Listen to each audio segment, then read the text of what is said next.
Welcome to Unsilent with your hosts Dave and Brian. This is not another current events podcast. We're digging deeper, diagnosing, and discussing what's really going on today, how we got here, and providing observations for future generations. Welcome to Unsilent. We're Brian and Dave. We're hoping you'll let us know where you think we got it right and where we completely missed the point, which you can do by visiting unsilentpodcast.com. So let's get into it. What shall we delve into today, Brian? Well, last week we talked about why are people staying silent and quiet, people that don't agree with what's going on. And we covered that in great detail. This week, I think it only makes sense to talk about why would people sincerely, genuinely believe that the things that are going on that you and I are like, what in the world is happening? Why would they go along with this? But first, before we do, I want to throw a curveball at you. I was driving down the freeway. I was driving down the freeway today, and I kind of had this thought, and I haven't fully fleshed it out. So I would love to hear what you think. And again, as usual, if you think that's like wrong, tell me it's wrong. But this kind of occurred to me, like, how do we explain to somebody the kind of conflict we're in? And it kind of occurred to me that people like you and I have absolute values. Like even if like how you see something and how I see something is a little bit different, you and I each we're not willing to bend on our values, but we are willing to bend on how much we impose or force our beliefs on somebody else. Right? Yes. The opposite, and what you and I I feel like you and I are frustrated by, is people who have nuanced or variable values, but are absolute in how they will impose their beliefs or foist their ideology on others, to the degree that it's not forcing ideology, is forcing compliance. Right? Yeah. Is that a fair way of kind of explaining what we're going through? That kind of, like, you and I are absolute in our values, but we explore the nuance of how to force or impose those, because sometimes it doesn't make sense to force them or impose them at all. Right. Other folks are variable on the values, but absolute on you will comply. Absolutely. And that's I mean, a lot of the previous episodes we've done have been aspects of that, the cancel culture and all these different things. And I think it really comes down to a clash of values and a couple of things in those two sort of clashes of values. So you and I exploring in this podcast, we explore ideas of objective truth that's outside of ourselves, truth that's you can look in the world and look at history and look at logic, etc., and say this is fact, because we value that objective truth that's not just how I feel about things. Some folks on the flip side elevate their feelings to the point that you and I would call objective truth. In other words, the value of somebody's feelings about something or about other people or about a subject or a topic or whatever, to them hold the same place as what we would say objective truth, the pursuit of objective truth, is for us. And I think in a lot of cases these days, what that comes down to is the perception of how other people are treated. In other words, I think in one of our episodes, we talked about the idea of the transgender issue.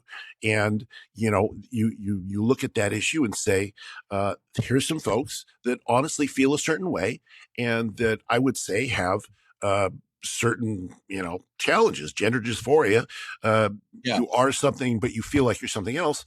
That's a reality that has to be dealt with, I think, in some cases, psychologically, medically, etc. Right. But other people would say, no, the whether or not that's true or not is not important. What's important is you valuing that person. And so that's where the clash comes in, is feelings and relationships over the pursuit of objective truth. Yeah, and I don't want to derail our topic for today, but I think the one of the ways that this was best illustrated is the Supreme Court justice who could not define what a woman is. Right. and like the implications of having somebody make judgments on law. Presumably the word woman is in the law somewhere, I'm going to guess. Right. and having a concrete or reliable or consistent idea of what a woman is, I would imagine is going to be pretty relevant and pertinent to her job.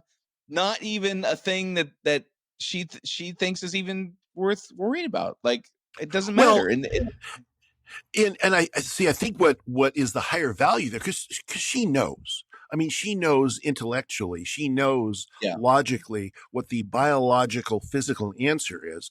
But a higher value in that situation is not objective reality, the way that things actually are in the world, but who is going to be hurt by that knowledge. And so, a person that has a objective truth, if this is objectively true, somebody's going to feel bad about it. Okay, well, we're just going to ignore that objective truth so they don't feel bad about it. Now, to me, that leads to worse outcomes than if you say, no, here is an objective definition that applies to everybody, regardless of who you are, because then you are in agreement with how the universe really is. I mean, it's just like, as you say, Wile E. Coyote running, and he's running off the cliff and he's still running, but he doesn't realize it until he actually starts falling. Well, he's in conflict with reality. He thinks that there's something beneath him, but there really isn't. And, fortunately, he survives all those splats, but most people don't survive all those splats. By the way, something that I will lament if Kenny G or Jenny G or whoever, again, we're talking about somebody who's 40 or 50 years old and around the year 2090, somebody born, around the year 2040, that is supposed to be called Generation Gamma as of now. That's where we get the name Kenny G, or I just made up Jenny G. Going back to Wile E. Coyote, it would be a real travesty if they never get to appreciate Bugs Bunny cartoons and Wile E. Coyote cartoons. A loss of culture. In fact, a loss of culture if the entire Saturday morning cartoons that we grew up with all go away. I mean, Kenny, look it up, man. Find the archive. Yes, somewhere there's got to be a video archive. Please invest a couple hours into watching Bugs Bunny cartoons. Okay, exactly. So, and I'm going to preface this by saying this might be the shortest episode we've ever done if you're going to rely on me carrying the conversation, because I really don't understand this. I'm really going to lean on you, Dave, to explain this to me, because I really want to understand it, and I truly don't. What would make somebody see the things that we're seeing and genuinely, sincerely believe that's the right path? Help me understand that.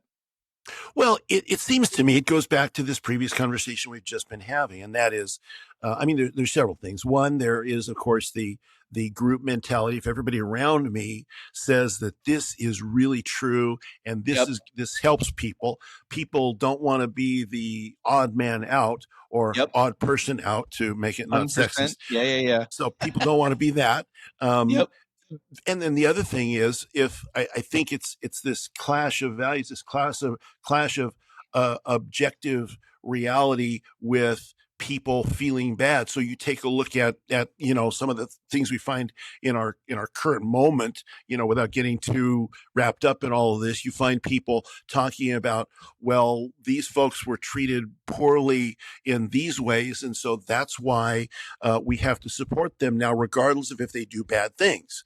And so we find that throughout. In fact, in this sort of fourth turning moment that we're in, we find that playing out over and over, whether we're talking about folks that are living on the street in mental illness. Well, we can't infringe on their rights because they're down on their luck. People that have been, criminals. Well, we can't really require them to have a high bar to get out because they're down on their luck, and we have to support them, versus just, well, this person in this moment did this objectively bad thing, and we have to, there has to be direct consequences because of this objectively bad thing. I think that really explains most of it. Help me understand and I get all that. I understand there's a strong, we as social creatures have a strong sense to want to belong. I totally, I can wrap my head around that. Where I get lost, though, is, and I hope you can help me fill in the gaps in here, is how that person who was in prison for, they raped a woman, let's say. Okay. Right.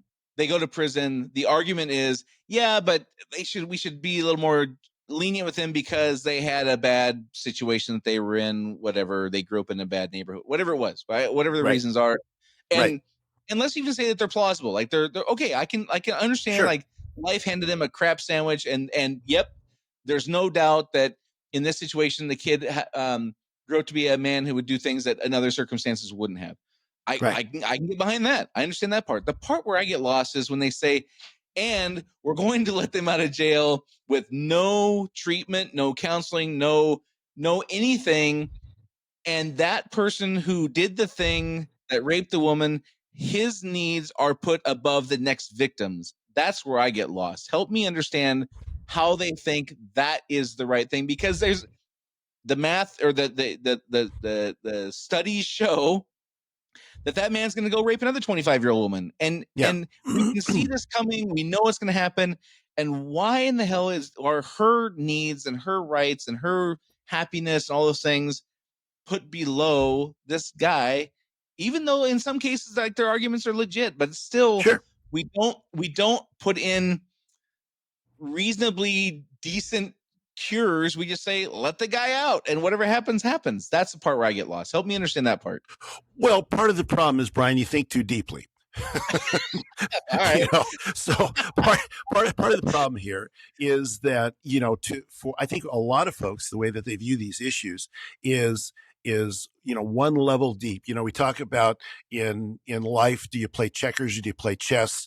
Right. Even in checkers, you've got to have a little bit of strategy. Maybe it's not 3 or 4 moves ahead or 5 moves ahead if you're really good at chess.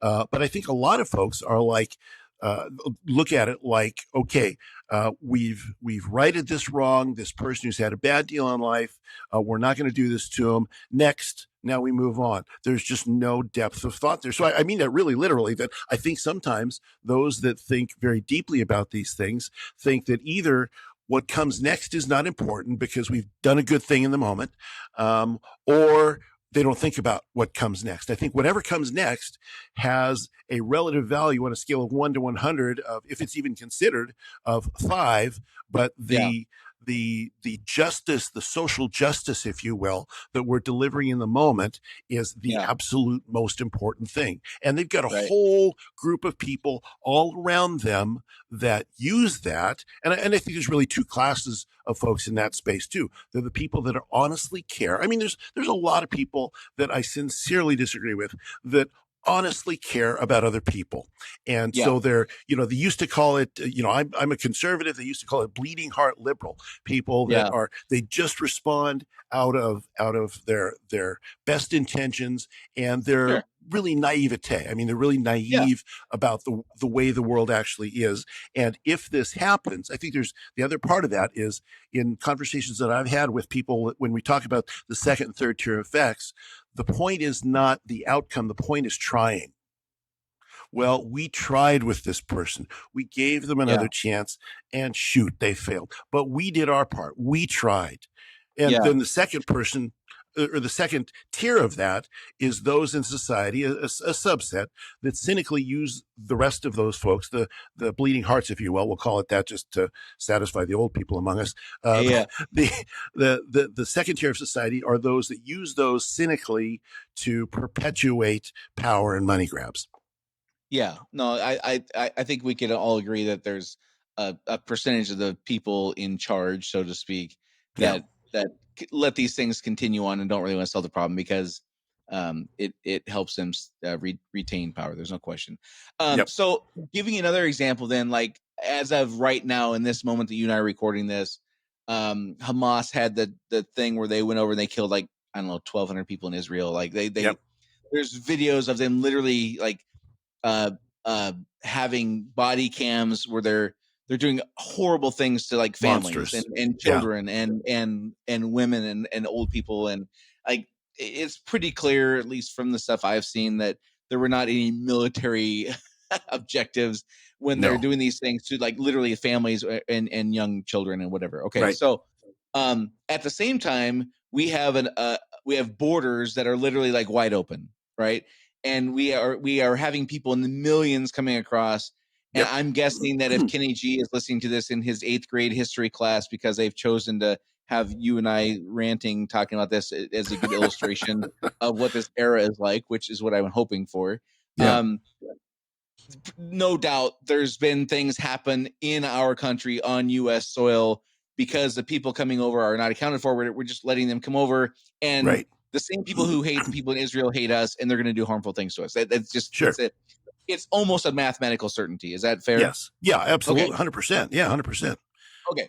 So if 1% or 1/100th of 1% of the people coming across the border wish to do us harm, by the time Kenny G hears this, it will have happened at least It's once or history. many times. Okay, yeah, it's just why is there in this case? So I understand. Okay, the individual with the rape thing. Okay, we tried. We were trying to help this guy out who got handed a bad thing in life. Okay, I can maybe even wrap my head around that. I can't wrap my head around this idea that the world is so full of people with great moral character that of course they wouldn't harm us. Like, Dave, help me understand here. This makes no damn sense to me. Yeah, yeah. Well, and if we look at, for instance, those kinds of situations, I think one of the things we see is being fixed in such categories so that for the social justice warrior, social justice is all. And so therefore, if you bring up things like you just brought up, well, you're just doing that because you don't like dark colored people. You don't like black and brown people. You don't like people that are different than you. So if you don't ever consider the question, if you don't ever consider the effects of what's happening, then when it does happen, you can say, oh, that's really terrible. Who knew that was ever going to happen? The things that are obvious to you and I that ultimately, as you say, statistically, mathematically, and knowing human nature, it's going to happen. But I think this also gets back to the basic perception of human nature. The people that, like you and I, believe that there is a certain amount of fixedness, a steadiness to human nature. It doesn't change that much. Things around us change, but there's certain aspects of human nature that must be constrained. Whereas the other side of that equation believes that, sure, there's bad people coming across, but if these bad people come across, maybe they're going to see our nice roads, and then we have 7-Elevens, and then we have McDonald's, and they're going to say, my oh, coexist bumper sticker, and they'll love me, of course. and they'll love me. Yeah, exactly. They'll love me. And so there's this belief, which I think is a dangerous utopian fantasy, especially in our day, in days like ours, that, well, all we need to do is expose them to our niceness, and they will abandon their hopes and their desires to completely eradicate us from the face of the earth. And that's really the fundamental. In fact, if you wanted to get down to the fundamental philosophical difference of folks that think like we do and folks that think in alternative ways, that's really it. Human nature, when we're born, to some people, is a blank slate, and all you have to do is put the right things around it, and they'll become angels. Now, that's Plato's utopia. That's, every utopian movement that's ever come on the earth believes that you can circumstantially overcome nature with nurture. So that it's that argument between what makes you you. Is it nature? Are you born this way? Are they fixed attributes of Brian, or does it have to do with the things that are around you and shape you? And I think most people that think deeply about it would say it's really a combination of those two things. There's certain things you're never going to change. Yeah, you're never going to change certain things about humanity. I mean, we are, through tens of thousands of years of human history, we have selfishness built into us. And therefore, if things come down to it, I don't believe in stealing, but if my family and I are starving to death, then it's quite likely that my value no stealing value will take second place to the eating value, and I'll go out and steal something. For me, it's a certainty. I'll just tell you right now, I'm going to steal something if it means feeding my absolutely. family. Absolutely. You can't eat that. So this reminds me of or it feels to me like, I guess is a better way to say it, of this mood or belief that is commonplace now amongst highly educated people. And I mean that I'm not being snarky. I mean, like, people who have like a lot of years in higher education, and younger people, where it's not about finding truth. It's about identifying authenticity. It's about being relevant. It's about being the person who has the new great idea. And a great way to illustrate this is for my entire life, and this is not a theological discussion, but my entire life, there's been people who are just like flat out atheists, and there are often people who are highly educated, right? I'd say that the percentage of people who are higher educated who are atheists versus lower education is probably significantly different, right? Right. So in the last, I don't know, 7-8 years, it's 2023 as we're recording this, in the last 7 or 8 years, this new theory has come out called the simulation theory. And the simulation theory is essentially saying there was a creator. It was a intelligent design, which is a way we used to say God. Right. Yes. Right. But now we're calling it a simulation. We live in a video game, so it's a cool new spin on this thing. And it's saying the same thing that they've argued against for, I don't know, decades, forever, whatever. But because they call it a new name, it's okay now. And that is just a bewildering. Like it's like trying to explain to Kenny G that if like gravity's boring and old, but if you came up and said, well, there's not really gravity, it's the super glue of the universe, like that, now it's a cool way to say it or whatever, and therefore now it's acceptable. Like that trend just feels weird to me. Does that tie into what we're talking about, do you think? Well, I do. I mean, certainly, I think like I've heard the simulation theory. In fact, I've heard people you probably crafted the simulation theory. You probably came up with the simulation theory. Well, yeah. I wish I could get some money on that, but I can't. So what do you do?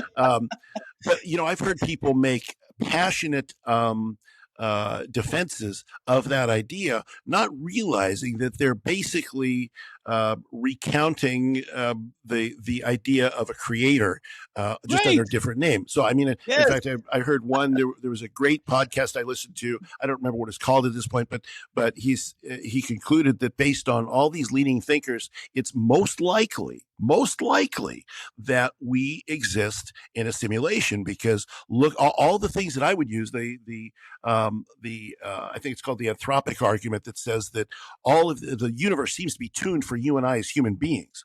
Well, that could be one of two things. That could be God created the universe and tuned it so we can exist, or the aliens created our universe so they can have a good time, and maybe we're on the alien version of HBO or something like that. Not realizing that the second one just kicks the can one step down the road. But again, it's back to I think having the new thought, which gets you societal cred. You get some people that, whoa, Dave's really smart. He thought up this new thing.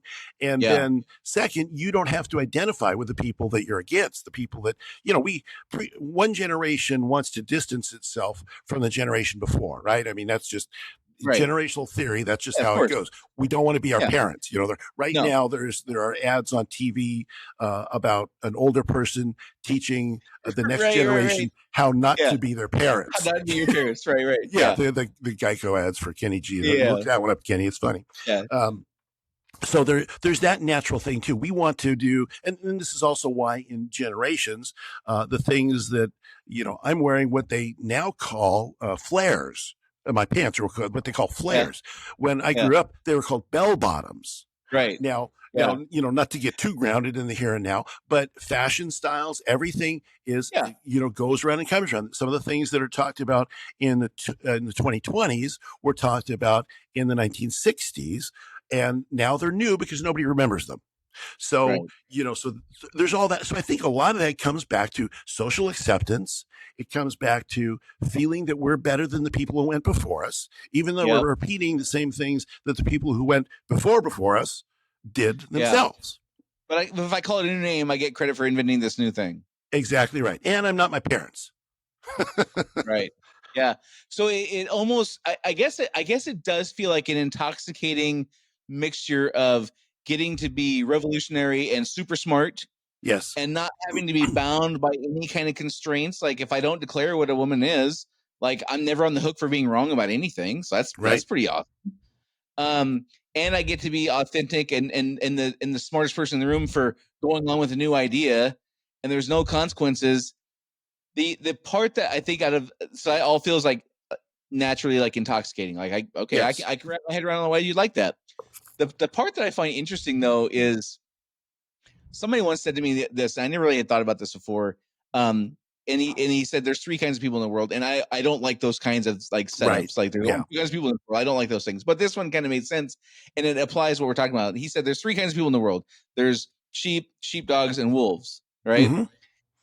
And in this scenario, it kind of feels like the sheep, who are the ones wanting to be the new people but never on the hook for anything, resent the hell out of the sheepdogs, who say, Right. no, there's actually like there's facts, there's things you have to worry about. You have to be worried about wolves coming in here and eating the sheep because wolves don't have the same values you do. And Right. the sheep, who want to be these new things and want to let untold number of people come over the border and do whatever they do, Right. despise the sheepdogs who are trying to protect him, and who are protecting them on the values that the sheep say they hate. That's the most boring part. Well, it is. And I think that, again, and the other thing the sheep want is they want all the other sheep to like them and to pat them on the back and say, oh, you're being very sheeply for doing this, and you're very good, and rah, everybody likes a pat on the back. Everybody wants support. And some of the sheep think they're wolves.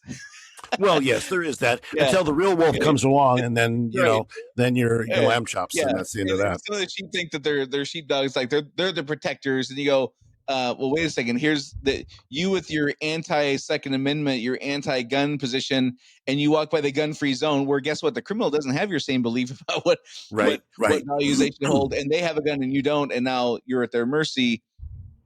It's those kinds of, and I'm not suggesting that that's going to happen on every street corner or whatever, but there are these things that are knowable. There's knowable human conditions. There's knowable human tendencies. There's knowable evil in the world. There's harmful people in the world for, again, it may not even be their own fault. Maybe they grew up with an abusive parents and they, whatever. There's people who are actively will harm people. There's serial killers. There's serial rapists. There's people who will do harm. And just this come see, come saw attitude about, whatever happens, happens. Like, as long as I get to feel good about not being the person who's on the hook for having judgment of those things, and I can be authentic and I can be the nuanced, smart person, it's all good. Right. Well, and again, that's, I think some of that is our attitudes of how I'm going to address the world. If I'm in a conversation with somebody, and this is overly harsh, I suppose, if I say it this way, but if somebody says to me, well, I feel that this is what's important, I'm like, no, I don't care what you feel. I don't give a rip about what you feel. I want to know what you think, and I want to know the factual support of what you think, and I want your sources. Now, if it's like, well, I feel bad for that person, good. It's good. I mean, we should have compassion on people that I mean, so I don't think that Ted Bundy, who was a infamous serial killer in our time, he probably didn't grow up. He probably didn't start off as a kindergartner thinking, I'm going to be a serial killer. Things happen to him, and we can lament the fact that bad things happen to him. But later on, we have to subsume those feelings, and we have to think about what's best for the overall going forward, not just what satisfies our need. And Americans are the most compassionate people on the planet. We are more compassionate. I mean, maybe it's confirmation bias because I'm an American, but I think just historically speaking and looking at the good that we've done in the world, and yes, this is where people that are listening, oh, well, what about this? What about that? Well, bring it on. I'll take it. Yeah. Our compassion, you could get killed with your own compassion. I think it was, who was it? It was Brezhnev, or I think it was Brezhnev. Wasn't it Brezhnev who pounded his shoe on the podium at the UN and said, "You're going to sell us the rope to hang you," something like that. Yeah, I don't remember. I remember that. I don't remember who it was, but anyway, there was sometimes, and the point of that is sometimes our own traits can be our own undoing, and so the compassion that we have, if we let it overwhelm our thoughts about what's going to create the best future and the most flourishing for all people, you're going to create the minimum amount of flourishing for all people through compassion for all people. That becomes a real problem. And that's, I think, where a lot of this is. And a lot of it, I'll throw one more little tidbit in there that I think is important about this. In our current age, everything is not just sound bites, but it's seconds, it's tweets, it's 140 characters. So whatever you could do to get a serotonin boost from getting approval from other people in the shortest period of time is what matters. So therefore, I don't have the conversations that you and I have take a lot longer. Well, what happens if this happens? What's the second, third order effects? Well, you can't do that on Twitter. Well, X, formerly known as Twitter. You can't do that on those platforms. You can only get the immediate boost to yourself by saying, well, we should have compassion on these people. I think that's a lot of it too. Yeah, I think so. And something we talked about in previous episodes, which I think is a major factor also, is we have had so much good fortune in our country that it's been a really long time since people experienced real hardship. So we've had ugly things happen, like 9/11 happened. That affected, 1/100th of 1% of the population in a direct way. Like 3,500 people died. That's a small percentage of the population. We all felt it, but not that many of us were directly impacted where it really changed our lives. It's been, since 1944, arguably, since we've had now that doesn't mean we haven't had people go off and fight and die in wars. I get that kind of stuff has happened, but collectively, like real pain, real anguish, like is routine in places like the Middle East and things like that, where they just have this routine exposure to real heavy consequences and evil. We just have not had that, and it just feels like we're coming to believe it's just not even in the realm of possibility. Like it's just not a thing that really exists anymore. We hear about it; it always happens. It always happens to somebody else. It's not going to happen to me. Yeah, that's the one of the biases that I like to talk about. Normalcy bias. Things are going. We talked about this, I think, last week. Actually, normalcy bias. Things are going to continue on as they always have. Yes, there's blips in things, but that could never really happen to me. I mean, in our personal lives, cancer, no, that could never happen to me until it does. World War III, that could never happen because we've overcome war. World War I was the war to end all wars. It was supposed to be the beginning of the new millennial age of peace and prosperity on Earth. Only to be another 20 years later, and we're at the worst war the globe has ever had. And people it was really just didn't believe it. To the biggest war of all time. The precursor that what set the stage for that was the war to end all wars. Exactly. And this is also the naivete of humans. If we look at the broad scope of human history, the general arc has been very, very positive. We are more advanced technologically. We have more control over our environment. There's all sorts of things in the broad multi-thousand-year view of human history to be very excited about. But the problem is that if we only focus on those things and we don't realize that on this broad arc of history, there are deep descents into hellishness periodically that we have to be aware of, we have to be on guard for, we have to overcome, and we can't just face them and say, oh, well, we're trying and they did their best and, we'll look at their childhood. Do all of that, but recognize that you still have to take proactive, multifaceted action to continue the arc, especially at this point and future points, because we are so technologically powerful that it's very, very dangerous to have a not realistic view of how human beings behave and how the world works. Yeah, it's funny as you're saying that, I'm thinking through like when I was in, I'm going to guess junior high, maybe early high school, but I'm going to guess junior high, when we were reading and learning about World War II and like we were studying the Diary of Anne Frank. A lot of effort was put into making it so that we felt to the degree possible for people in, at that age, 50 years later, or whatever it was, to really feel that moment as much as we could. Our teachers put a lot of energy into making it feel real because the general perception was it's our job to prevent this from happening again. These were atrocities we never want to have happen again. And now I'm imagining as you're talking through that and thinking about our conversation so far on how we have this belief that authenticity trumps truth now, if the teacher's teaching this stuff, if the same topics were discussed today, Anne Frank's diary, for example, were taught today, they would be minimized. They would not be emphasizing the students to feel this stuff because the people teaching it have a different perspective than people who taught me, and that kind of I guess trickle down effect of less and less fear compounded over generations and whatever. Right. Eventually that just has to like end really badly, doesn't it? Well, yeah. And this is why we see, every 80, 90-ish years or so, the nobody living today remembers very well, because they're ancient, Right. World War II, or I mean, I know it from the history books. I know it a little bit because my dad was a kid during those times, but nobody really remembers how insanely horrible it was. I've talked to combat veterans of various wars, a number of wars. I happen to know a number of them. And, in our society today, our movies and our other things, our entertainments will not glorify, but will sort of romanticize some of those things, whereas people that went through those things personally and experienced what those things were like have a very different viewpoint on those, because they know that it's insanely painful. It's insanely painful, psychologically, spiritually, physically, in every possible way. But when we lose that,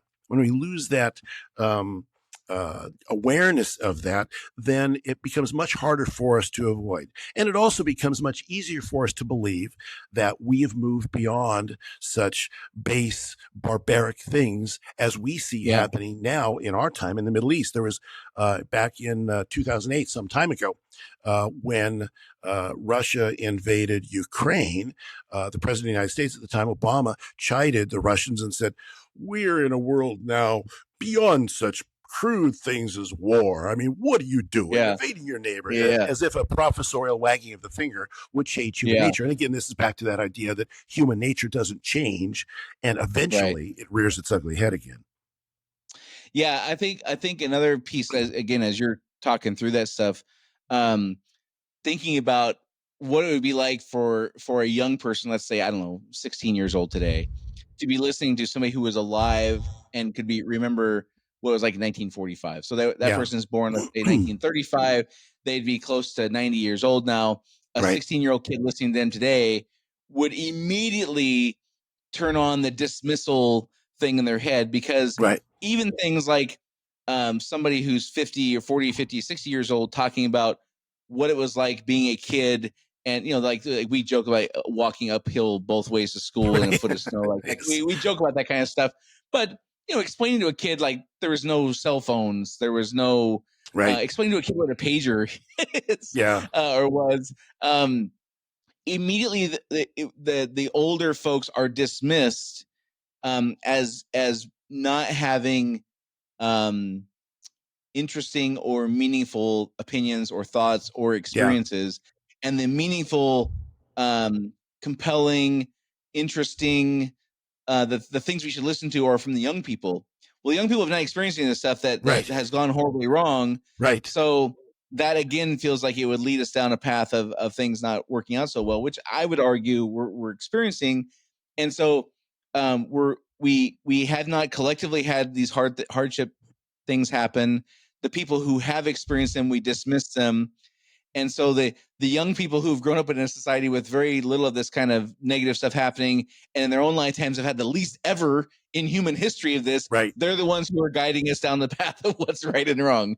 Absolutely. And that is another common bias that people have. It's called anchoring bias. And it's the bias that says what's happening recently, this is the most important information. So, what's happening in our current culture with phones and with technology, and those people back in World War II, if they'd only had iPhones, they wouldn't have a World War. Or if they had our level of sophistication when it comes to just fill in the blank, it doesn't even matter, they wouldn't have had this. So we tend to think the moderns are beyond such things, such crude things. And we then will experience again such crude things as we tend to do on a pretty regular basis, and as sadly we are about to do in our age once again. It's just and that's how nature keeps us balanced. Nature, God, keeps us balanced by bringing us back to reality. To kind of button this up, I think what I've learned from you today, Dave, is the reason we're doing this, the reason people go along with this, the reason they're fully engaged in this and sincerely believe in this stuff is self-importance. Yes, absolutely. Of course. This could have been the shortest episode we ever did if we just came out of the gate with that and just said it's really just self-importance. And which is funny because I don't know what it's going to be like in the year 2090, but there's a huge industry in self-improvement, right? Sure. It's a multi-billion-dollar, which is a lot of money in our era. It's a multi-billion-dollar industry of helping people who think poorly of themselves, who don't have confidence, who think that they've been handed a less than ideal lot in life. Helping those people excel is a multi-billion-dollar industry, and I would argue a huge benefit to mankind, right? Absolutely, 100%. At the same time, we have people who are so full of that stuff and have no idea of what collective or individual failure would even be, and it feels like it's kind of like when you go to a nude beach, like the people you think should be naked are never the ones who are naked, and the ones you don't want to see naked are. It kind of feels like that with this. The people who should not have the confidence do, and the people who should not have who should have the confidence don't, right? That's a great analogy, Brian. I appreciate that. Yeah, well, and that's I do think, just to kind of wrap that one up, one of the things you said I think is critical for our time and for the time that Kenny G lives in, and that is when people are so wrapped up in themselves that they can't see the broader scope of things. Anything that involves self-denial, or unless you're part of, one of those self-help groups that preaches that, which is it's good stuff. Those kinds of things, we're so wrapped up in our own little world, we can't even imagine something like a world war disrupting that. And that's part of the blindness that leads to those disasters. Yeah, I agree with all that stuff. All right, well, this episode of all, I would say for me personally, like I would love to hear what other people have to think, because I honestly don't understand this stuff. I hear some people talk who presumably are intelligent, caring people, and just like, how in the hell can you think like that? I would love to hear somebody else's input and help. Like, this is an episode where I imagine we missed the boat on a few things because we just don't understand it for sure. And I want to understand it. This is not I'm not looking for people to say things so I can jump down their throat. I sincerely would like to understand what they understand or what their beliefs are in this. Again, you can do that by going to unsilentpodcast.com. Also, you can check out our Rumble page. That's probably the best place to comment on videos.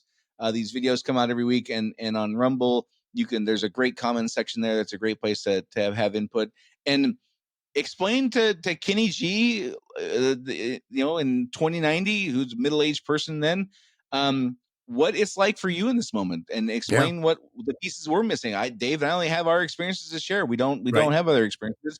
And we would love to be able to document to Kenny G what this is like. And so when he's looking back going, what the hell are those people thinking? We can tell him. That's the whole point of this thing. So exactly. Anyhow, Dave, you got anything else? Is that pretty much it for this week? That's it, man.